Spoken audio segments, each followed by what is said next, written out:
السلام علیکم، آپ دیکھ رہے ہیں سٹی 11 نیوز پاکستان HD۔ خبر شامل کرتے ہیں جڑاوالا سے ہمارے نمائندہ محمد شفیق کی رپورٹ کے مطابق پاکستان تحریک انصاف کے رہنما چیئرمین زکوٰۃ کمیٹی چک نمبر 66 گابے محمد اظہر خان نے کہا، اخوت محروم طبقوں میں ایسا اعتماد پیدا کر رہا ہے جس میں باعزت روزگار شروع کر سکیں۔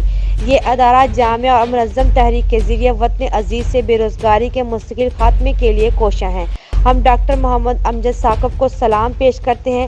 ان خیالات کا اظہار انہوں نے گزشتہ روز جامعہ مسجد غوثیہ جڑاوالا میں اخوت اسلامک مائیکرو فنانس کی طرف سے 25 لاکھ کے چیکس اور 80 خاندانوں میں تقسیم کرنے کے موقع پر منعقد تقریب سے خطاب کرتے ہوئے کہا۔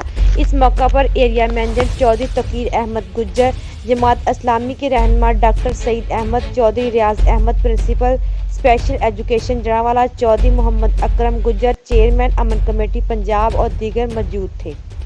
مزید خبروں کے لیے دیکھتے رہیے سٹی 11 نیوز پاکستان HD۔